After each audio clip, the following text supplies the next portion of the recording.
Hello, hello, my friends. AmyR here with Prairie Paper and Ink. Welcome back to my face and my card making space. And another holiday card for my 2023 holiday card series. I will have a link at the end of the video to my playlist where I have all the previous videos, and I'll keep adding to it as I get things made. Today's video, I used a stamp set I've already used for this year's holiday series. It's the Simon Says Stamp Holiday Blossoms stamp set, which I have all over my desk at the moment. Literally, the pieces are everywhere. It's this with the big, huge florals. As of doing this intro, the editing, etc., this set is on sale with the die set because the die set is huge, aka more expensive. So it's on for a really good deal. Like I always do, I will have links in the description box below. I also have links to my social media, like my Facebook page, my Instagram, etc. Definitely worth following me, especially my Facebook page, because I always post when I find deals and things like that. So I will have all the links to all the supplies I use in the description box below. And if you keep watching, I will show you guys how I made this card. So the first thing I did to make this card was I trimmed down some Ranger Distress watercolor paper, and I'm going to put it in my MISTI, and I'm going to use the large poinsettia floral image from this Holiday Bloom set, which is the same one I used the last time I used this set. I have a soft spot for poinsettias, even though the other large bloom cluster in this set is also very gorgeous. But I couldn't help myself. I was set on using the poinsettia. So I have the smooth side of the watercolor paper facing up.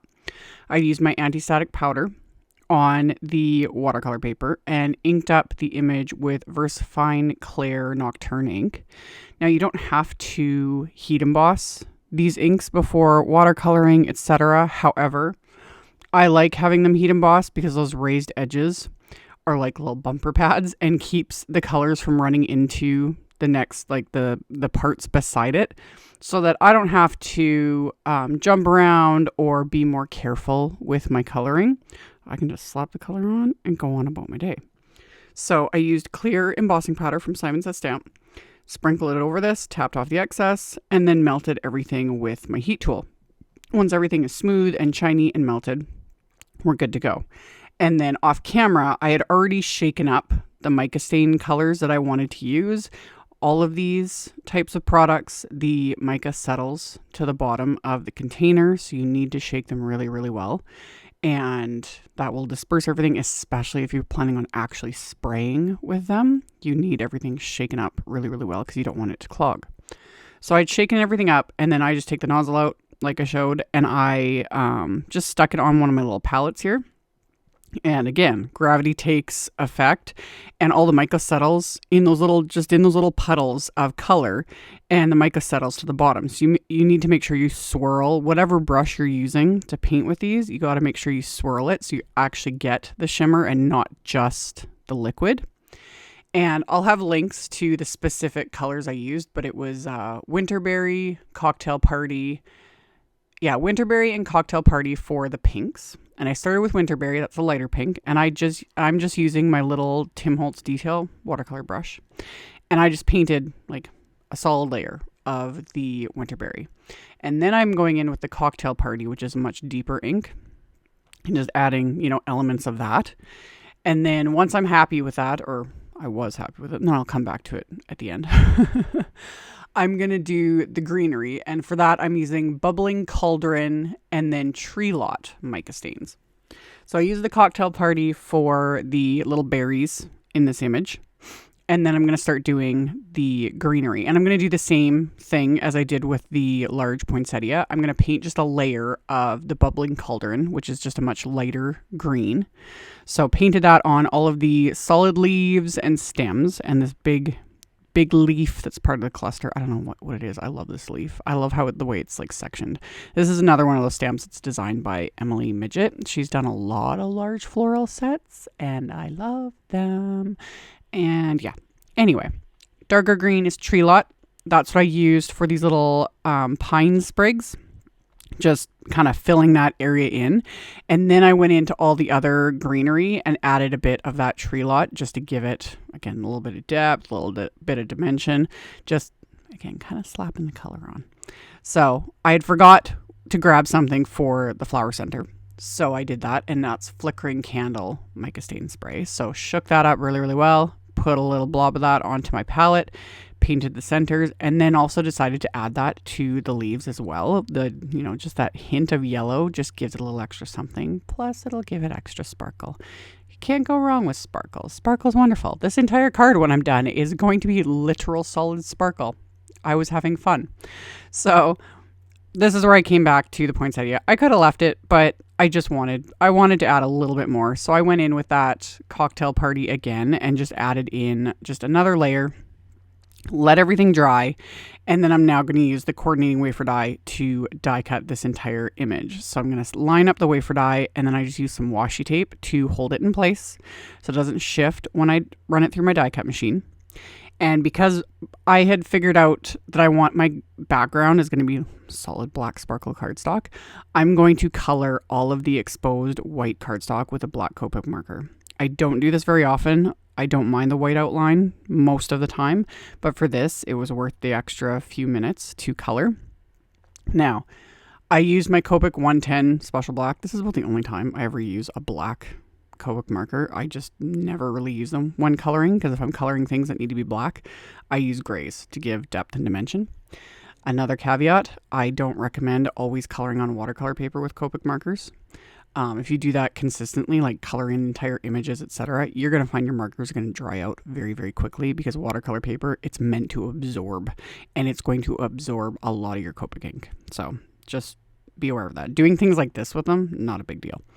And then the other thing is I've also advised against coloring images that have been heat embossed with Copic markers or alcohol-based markers.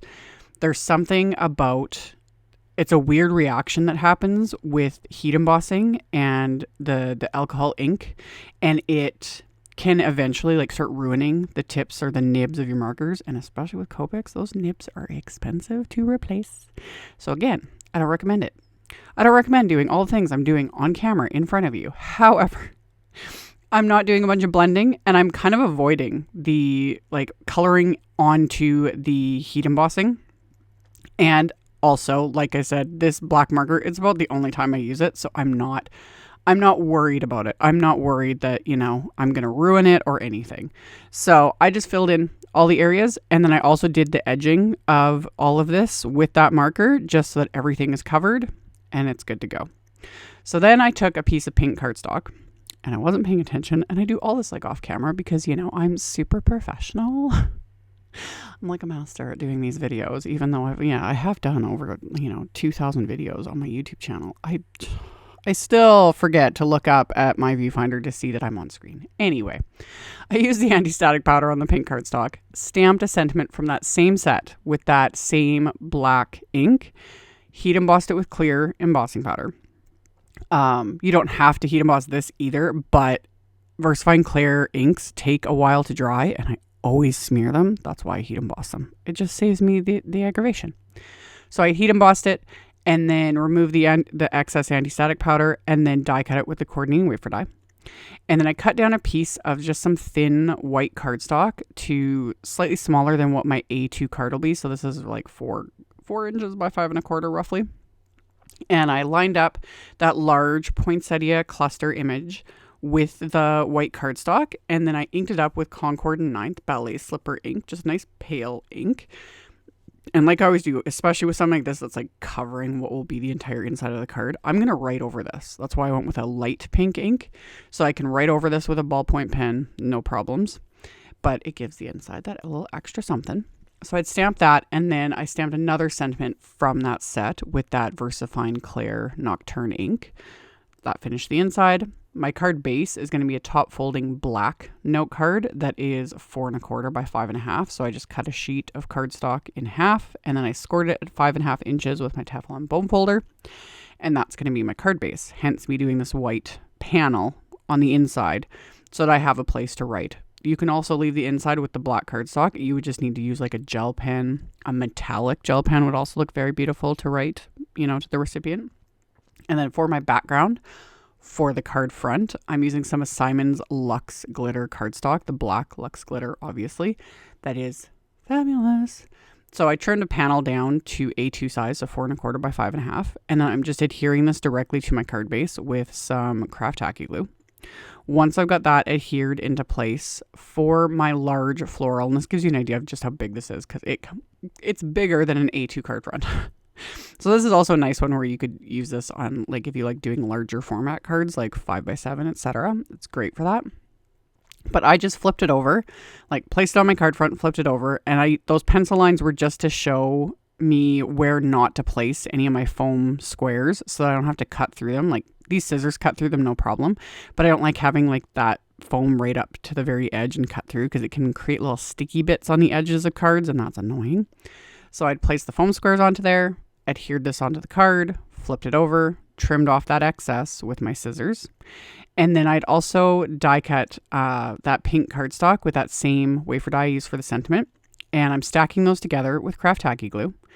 And then once I figure out exactly where I want to place this sentiment, I can trim off the excess of those 3 layers that I adhered together. So this way I can bump up the sentiment so it's the same level as the floral image. And I don't have to fiddle with foam dimension, etc. It's faster to just die cut scraps, adhere them together, just like so. So got the sentiment adhered into place.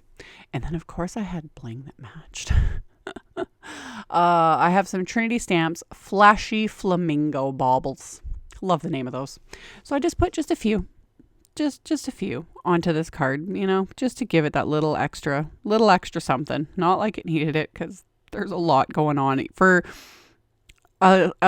me, I call this like less supplies, more easy card, and yet between the shimmer of the mica stain sprays and then the glitter background and whatnot, like there's a lot going on. It's very blingy. I love it. It was so fun to make.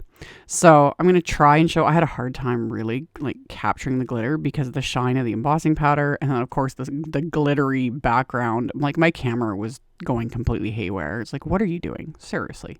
But it's there.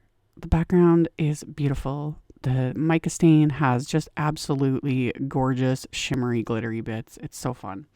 And yeah, like I mentioned in the intro, I will have a link to all the supplies I use, the sale, etc., in the description box directly below the video. Of course, I will have the links to all the supplies. I will have a link at the end of this video in the end screen to my 2023 holiday playlist, so you can check that out at the end if there's any that you've missed, and I'll just keep adding to it as I get more videos uploaded. Thank you all so very much for taking the time to watch my videos, for thumbs upping, commenting, subscribe if you haven't. I'd love to have you, and I'll see you all very soon in the next one. Bye.